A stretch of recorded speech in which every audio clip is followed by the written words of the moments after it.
Hello friends, इस video में हम पढ़ेंगे एरे। एरे क्या होता है फ्रेंड, ये देखें। Array is a collection of data items all of the same type.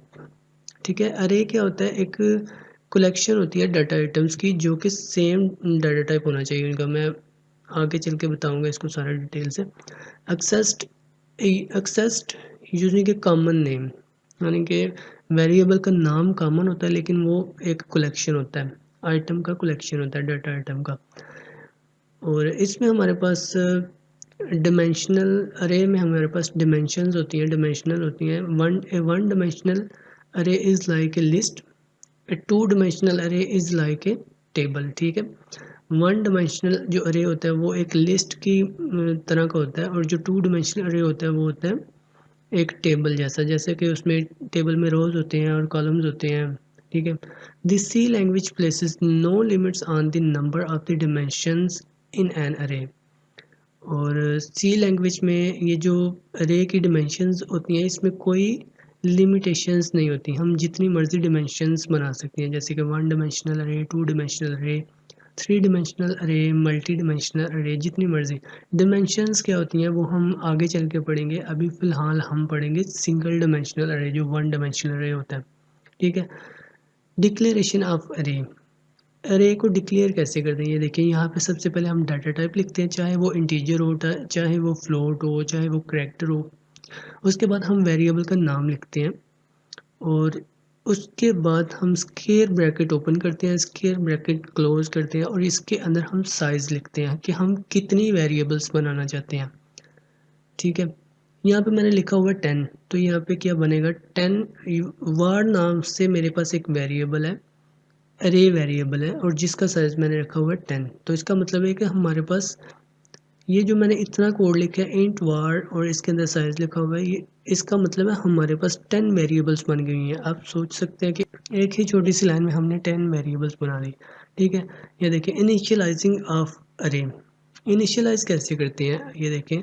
मतलब कि वेरिएबल्स बनाते ही इसके अंदर हम वैल्यूज़ कैसे एंटर कर सकते हैं। ये देखें, यहाँ पे हम डाटा टाइप लिखते हैं, वार लिखते हैं, साइज़ लिखते हैं कि हम कितनी वेरिएबल्स बनाना चाहते हैं। ठीक है, तो इसके बाद हम यहाँ पे एक curly bracket open curly bracket close के अंदर हम वन बाय वन कॉमा के साथ वैल्यूज़ एंटर करते जाएंगे। ठीक है, इसको आगे चल के डिटेल से पढ़ेंगे, बहुत ज़्यादा इंटरेस्टिंग है ये लेक्चर। इसके बाद है friend how to store data in array. ठीक है, ये देखें इंट वार, हमने एक वेरिएबल बनाई है, अरे नाम, अरे वाली वेरिएबल बनाई हुई है, इसके अंदर हमने साइज रखा हुआ है 10। फ्रेंड ये अरे होता क्या है? जैसे हम वेरिएबल्स बनाते हैं, फॉर एग्जांपल अगर हम लेंथी कोड लिख रहे हैं तो उसके अंदर हमारे पास ज़रूरत है हमें वेरिएबल्स की, बहुत ज़्यादा वेरिएबल्स की ज़रूरत है। मुझे 50 वेरिएबल्स की ज़रूरत है, तो उसके लिए मुझे क्या करना पड़ेगा, मुझे बार बार इंटीजर लिखना पड़ेगा, बार बार कॉमा लगा के, और वेरिएबल्स का नाम लिखना पड़ेगा, और बहुत लेंथी कोड बन जाएगा। चलें ठीक है, जैसे भी करके आप 50 वेरिएबल्स लिख लेते हैं। 50 वेरिएबल्स लिखने के बाद अगर हमें ज़रूरत पड़े कि हम 500 वेरिएबल्स बनाना चाहते हैं, तो 500 वेरिएबल्स बनाने के लिए फिर से हमें 500 दफ़ा इंटीजर लिखना पड़ेगा, इंट लिखना पड़ेगा, ये सारा कुछ लिखना पड़ेगा, और 500 अलग अलग वेरिएबल्स बनानी पड़ेंगी। वो भी अगर आप बना लेते हो, ठीक है, फ़र्ज़ करो आप 500 वेरिएबल्स भी बना लेते हैं। ठीक है, 500 वेरिएबल्स बनाने के बाद अगर कोई आपको कहता है कि आपने 5000 वेरिएबल्स बनानी है, तो उसके लिए आप क्या करोगे? उसके लिए भी आप 5000 वेरिएबल्स बनाओगे, और 5000 वेरिएबल्स इतनी जल्दी नहीं बन जाती फ्रेंड, और उसके बाद हमारा पूरा कोड जो होता है वो वेरिएबल्स के साथ ही बढ़ जाएगा। तो इसका हमें क्या फ़ायदा? अरे क्या करता है कि अरे हमें एक ही छोटी सी लाइन में 5000 वेरिएबल्स बना के दे सकता है, 10,000 वेरिएबल्स बना के दे सकते हैं, जितनी वेरिएबल्स आप बनाना चाहते हैं। यहाँ पे आप अरे का नाम लिखिए, और इसके अंदर आपने ये जो स्क्वायर ब्रैकेट है इसके अंदर आपने वेरिएबल का साइज़ लिख देना है, आपने अरे का साइज़ लिख देना है। यहाँ पे मैंने 10 लिखा है, इसका मतलब मेरे पास वार नाम से 10 वेरिएबल्स बन गई। ठीक है, अगर मैं यहाँ पे 5000 लिखूँगा तो मेरे पास वार नाम से 5000 वेरिएबल्स बन जाएंगी। तो यही फ़ायदा इसका अरे का। अरे क्या करता है कि छोटी सी लाइन में हमें ज़्यादा से ज़्यादा वेरिएबल्स बना के दे सकता है, जितनी हमें ज़रूरत हो।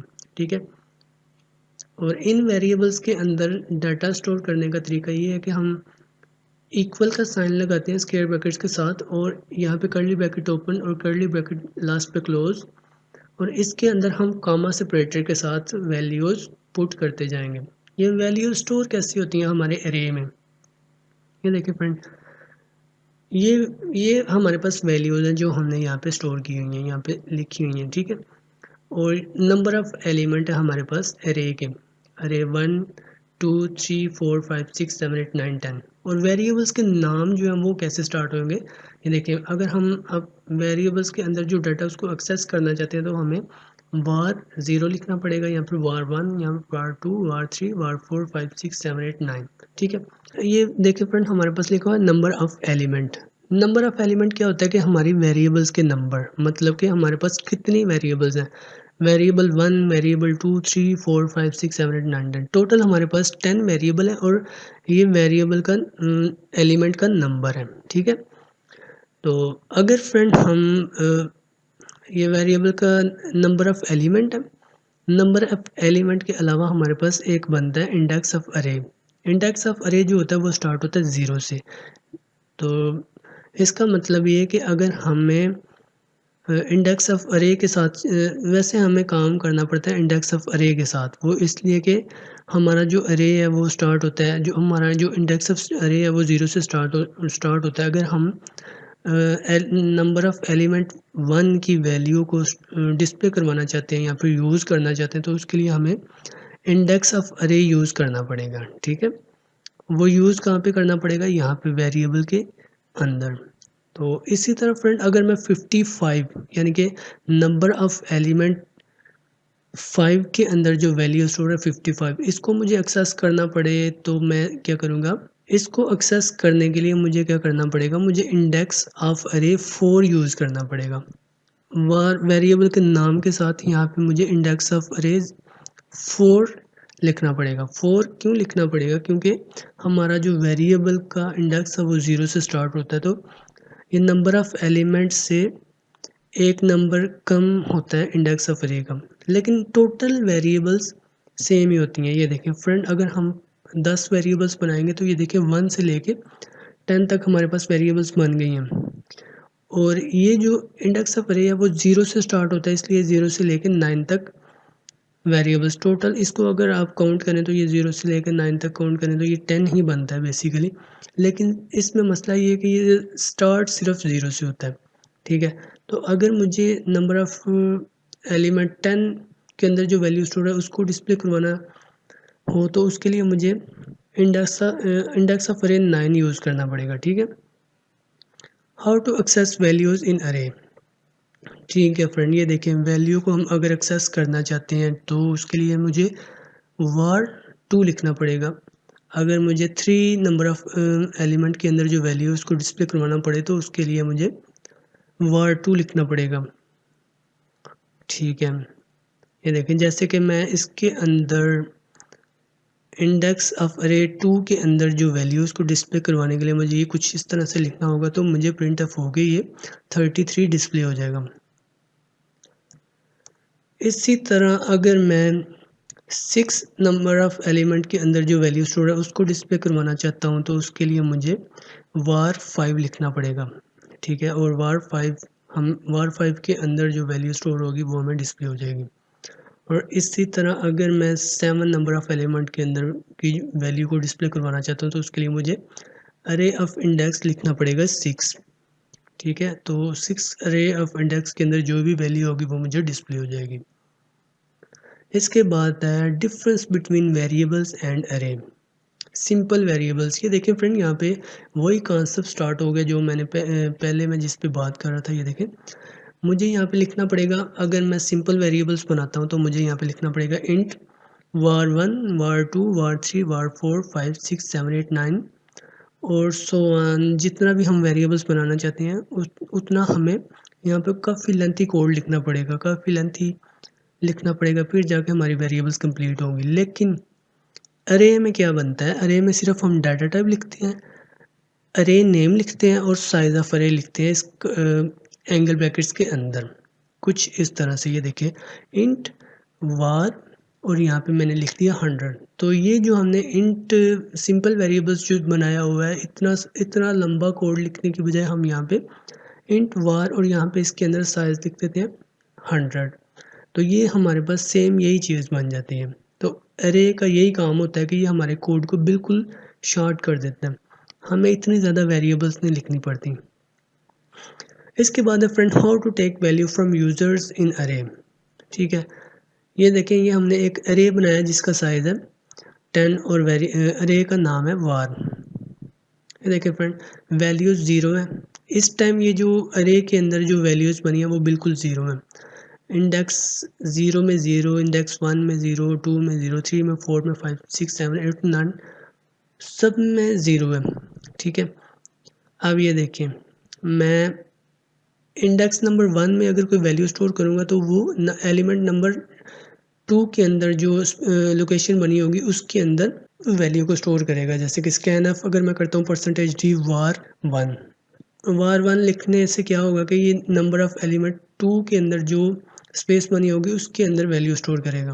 ठीक है, इसी तरह मुझे अगर नंबर ऑफ़ एलिमेंट 3 के अंदर वैल्यू स्टोर करवानी पड़े तो उसके लिए मुझे यहाँ पे var इंडेक्स ऑफ अरे 2 लिखना पड़ेगा। इसी तरह 4 इंडेक्स के अंदर मैं वैल्यू स्टोर करवाऊंगा तो वो नंबर ऑफ़ एलिमेंट 5 के अंदर जो लोकेशन बनी होगी उसके अंदर वैल्यू स्टोर करवाएगा। और इसी तरह 7 के अंदर अगर मैं वैल्यू स्टोर करवाऊंगा तो नंबर ऑफ़ एलिमेंट 8 के अंदर जो लोकेशन बनी होगी उसके अंदर में मुझे वैल्यू डिस्प्ले करवा के देगा, वैल्यू स्टोर करवा के देगा। और ये देखें, कुछ इस तरह से हमारे पास वैल्यू स्टोर होंगी। ये देखें फ्रेंड, स्कैनएफ के थ्रू ये जो स्कैनएफ क्या करेगा, अगर मैं फर्स्ट वैल्यू में 22 प्रेस करता हूँ तो ये जो है यहाँ पे आके स्टोर होगा। इसी तरह अगर मैं सेकंड के अंदर कुछ करवाता हूँ तो यहाँ पे आके स्टोर होगा, थर्ड के अंदर यहाँ पे और फोर्थ के अंदर यहाँ पे। ये इस हिसाब से हमारी वेरिएबल्स में वैल्यूज स्टोर होंगी। इसके बाद है फ्रेंड टाइप ऑफ अरे। हमारे पास 3 टाइप ऑफ अरे हैं। वी हैव 3 टाइप्स ऑफ अरे, 1 डिमेंशनल अरे, 2 डिमेंशनल अरे और उसके बाद है मल्टी डिमेंशनल अरे। मल्टी डिमेंशनल अरे जो है इतना ज़्यादा यूज़ नहीं होता, मैंने आज तक नहीं देखा कहीं पे भी कि मल्टी डिमेंशनल अरे यूज़ हो, लेकिन फिर भी अगर मुझे ज़रूरत हुई तो मैं इसके रिलेटेड आपको थोड़ा सा समझाऊंगा। लेकिन जो हमारा ज़्यादा फोकस होगा वो होगा 1 डिमेंशनल अरे और 2 डिमेंशनल अरे पे। मल्टी डिमेंशनल अरे हो सकता है हम पढ़े ही ना। 1 डिमेंशनल अरे को लिखने का तरीका ये है कि हम यहाँ पे डाटा टाइप लिखते हैं। सबसे पहले डाटा टाइप के बाद हम यहाँ पे वेरिएबल का नाम लिखते हैं या फिर अरे का नाम लिखते हैं जो लिखना चाहें, और उसके बाद हम square bracket open, square bracket close, और इसके अंदर हम साइज़ लिखते हैं अरे का। ठीक है, इसके बाद ये है कि हम 2 डिमेंशनल अरे कैसे लिखते हैं।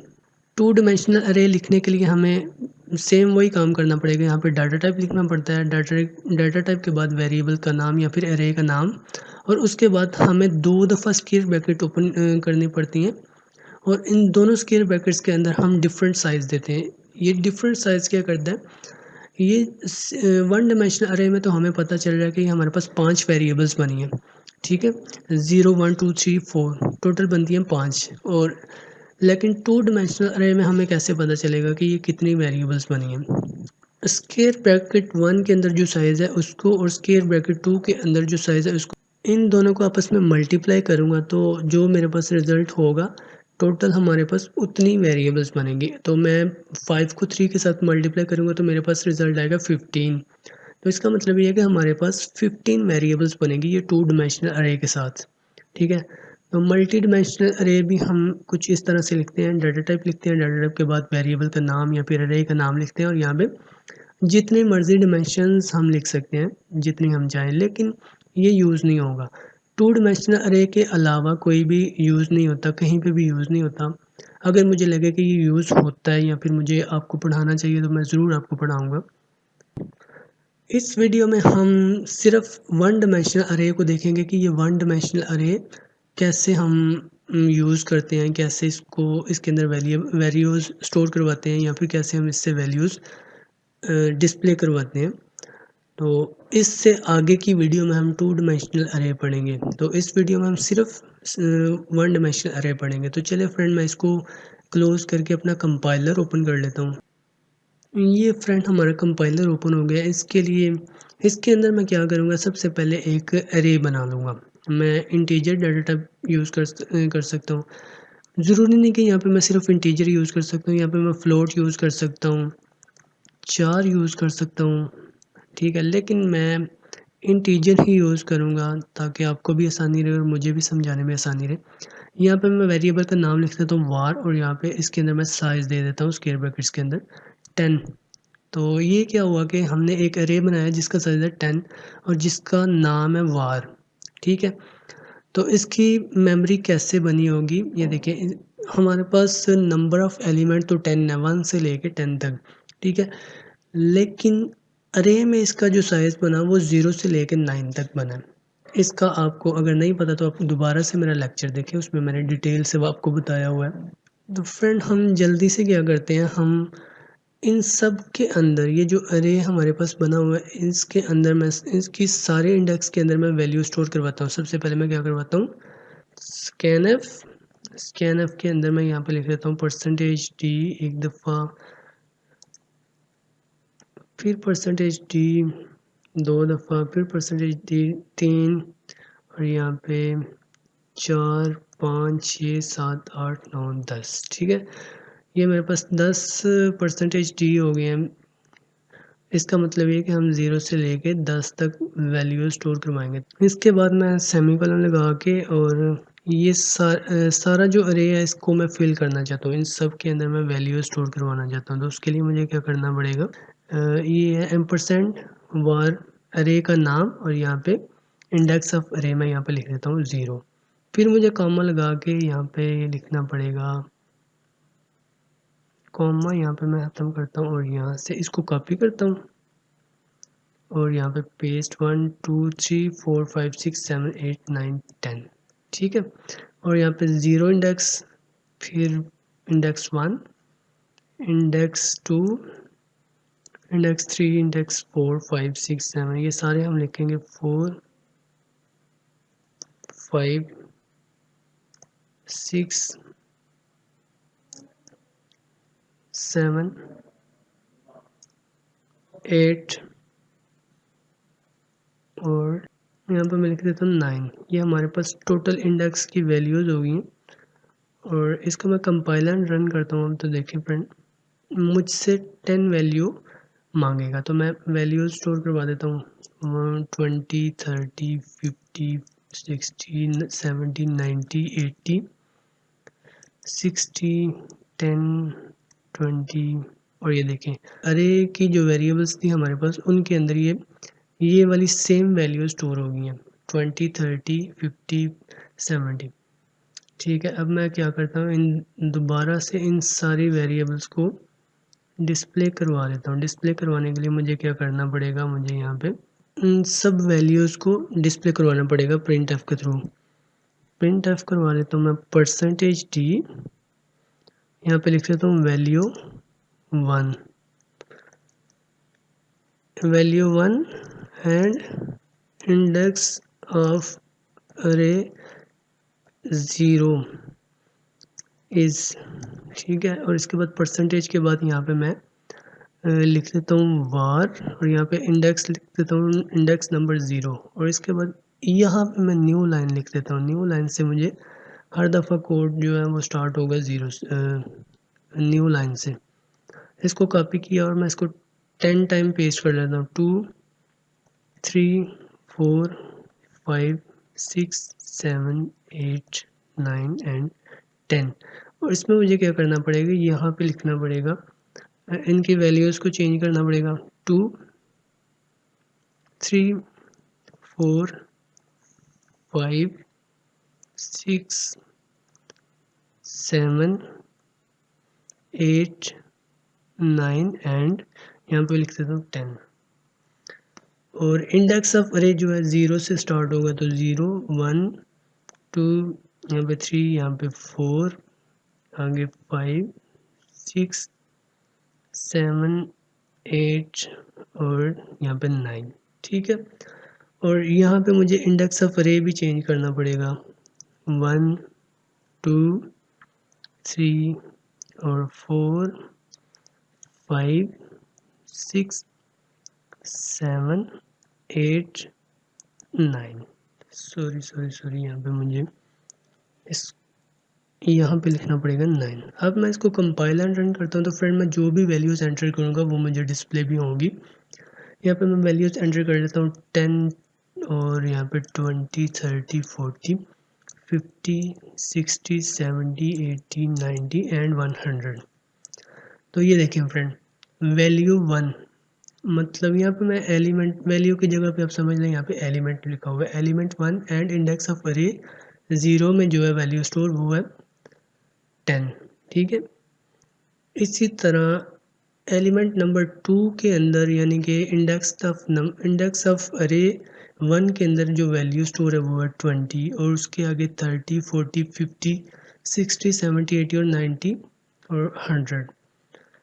ये देखिए फ्रेंड, इसको भी हम शॉर्ट कर सकते हैं। ये जो हमने इतना ज़्यादा कोड लिखा हुआ है इसको हम शॉर्ट कर सकते हैं। शॉर्ट कैसे कर सकते हैं, ये देखें, ये जो वेरिएबल अरे है इसकी वैल्यूज़ को हम फॉर लूप या फिर किसी भी लूप के थ्रू वैल्यू इसकी इनके अंदर वैल्यू स्टोर करवा सकते हैं और इसी वैल्यू को हम किसी लूप को यूज़ करके डिस्प्ले भी करवा सकते हैं। मुझे एक इंटीजर आई लेना पड़ेगा जिससे मैं लूप या रन करूँगा। आई इक्वल्स टू 0, आई 0 से स्टार्ट हो गया, आई लेस देन 10 और यहाँ पे आई प्लस प्लस। अब मैं यहाँ पे क्या करूँगा कि यूज़र को एक मैसेज डिस्प्ले करवाऊँगा। मैसेज डिस्प्ले करवाने के बाद मैं स्कैन एफ के अंदर यूज़र से वैल्यूज़ भी लूँगा। यहाँ पे मैं लिख लेता हूँ print F enter value of अरे, यहाँ पे परसेंटेज डी के बाद यहाँ पे मैं कॉमा लगा के आई की वैल्यू को डिस्प्ले करवा देता हूँ। ठीक है।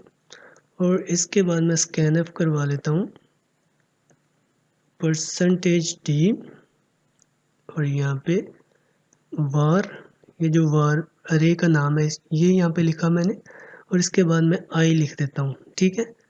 तो यहाँ पे वैल्यूज़ कैसे स्टोर होगी, ये जब आई के अंदर क्या होता है, आई के अंदर है 0 इस टाइम। ठीक है। फर्स्ट टाइम इसके अंदर वार के अंदर 0 जो होगा, इंडेक्स नंबर 0 के अंदर जो हम जो फर्स्ट वैल्यू स्टोर करवाएंगे वो आई के इंडेक्स नंबर 0 के अंदर स्टोर होगी। अगर सेकंड वैल्यू जब ये दूसरी दफ़ा लूप चलेगा तो आई के अंदर वैल्यू हो जाएगी 1। तो इसका मतलब है यहाँ पे आई के साथ वैल्यूज़ चेंज होती रहेंगी ये अरे वेरिएबल की। तो अब मैं इसको कंपाइल एंड रन करूँगा तो देखिए फ्रेंड, कुछ इस तरह से ये हमसे वैल्यू मांगेगा, एंटर वैल्यू ऑफ अरे 0। इसमें मैं 10 स्टोर करवाता हूँ और ये मेरे पास एक छोटा सा एरर आ रहा है। क्यों आ रहा है, क्योंकि यहाँ पे मैंने एक मिस्टेक की है। मुझे यहाँ पे एम्परसेंड वाला साइन लिखना पड़ेगा। एम्परसेंड वाला साइन लिखता हूँ तो अब मैं इसको दोबारा कंपाइल एंड रन करता हूँ तो ये देखें फ्रेंड, अब ये हमारा कोड बिल्कुल एक्यूरेट रन होगा। तो मैं यहाँ पे वैल्यू एंटर करता हूँ 10 20 30 40 50 60 70 80 90 एंड 100। ठीक है। ये हमने वैल्यू स्टोर करवा ली सिर्फ एक लूप के थ्रू और इसी तरह हम इन से सारी वैल्यूज़ को डिस्प्ले भी करवा सकते हैं और एक लूप के थ्रू सिर्फ डिस्प्ले करवा सकते हैं। मैं यहाँ पे लिखता हूँ फॉर लूप और यहाँ पे मैं दोबारा से लिख देता हूँ i equals to 0, i less than 10 और आई प्लस प्लस। ठीक है। अब यहाँ पे मैं प्रिंट एफ करवा देता हूँ इंडेक्स ऑफ अरे परसेंटेज डी इज़। ठीक है। और यहाँ पे मैं लिख देता हूँ इंडेक्स ऑफ अरे परसेंटेज डी इज़ और यहाँ पे मैं दोबारा से परसेंटेज डी लिख देता हूँ। ठीक है। और यहाँ पे मैं लिखता हूँ आई, ये जो आई है ये फर्स्ट वाला जो आई है यहाँ पे डिस्प्ले होगा। ठीक है। और इसके बाद मैं लिखता हूँ यहाँ पे वार और वार के अंदर आई लिख देता हूँ इंडेक्स नंबर और यहाँ पे लास्ट पे मैं इसके लिखता हूँ न्यू लाइन। अब मैं इसको कंपाइल एंड रन करूँगा तो ये जो फर्स्ट लूप है ये जब रन होगा तो ये जो लूप है ये अरे के जितने भी इंडेक्स होंगे उनके अंदर हमसे वैल्यूज़ स्टोर करवाएगा। और ये जो लूप है ये क्या करेगा कि ये सारे इंडेक्स को चेक करेगा, उन इंडेक्स में जो जो वैल्यूज़ भी स्टोर हुई होंगी वो हमें डिस्प्ले करवाएगा। तो मैं इसको कंपाइल एंड रन कर लेता हूँ फ्रेंड। अब देखेंगे वैल्यूज़ मांग रहा है, मैं वैल्यूज़ एंटर करता हूँ 10 20 30 40 50 60 70 80 90 और 100। और ये देखिए फ्रेंड इसी तरीके से इंडेक्स ऑफ अरे 0 में जो स्टोर था, ये देखिए मैंने स्टोर किया था 10, यहाँ पर मुझे 10 डिस्प्ले हो रहा है। इसी तरह मैंने नेक्स्ट में मैंने स्टोर किया था 20 और यहाँ पे 20 डिस्प्ले हो रहा है। 30 40 50 60 70 80 90 और 100। तो फ्रेंड ये था हमारा वन डायमेंशनल अरे। ये बहुत ईजी था। अगर आपको समझ नहीं आए तो आप कमेंट करके पूछ सकते हैं कि जहाँ पे आपको मिस्टेक होगी या फिर जहाँ से आपको समझ नहीं आएगी, आप मुझे कमेंट करना इसी वीडियो के नीचे, तो मैं आपको बता दूंगा। ठीक है फ्रेंड, इससे नेक्स्ट वीडियो में हम पढ़ेंगे टू डायमेंशनल अरे। और आज की वीडियो में बस इतना ही है। Thanks for watching.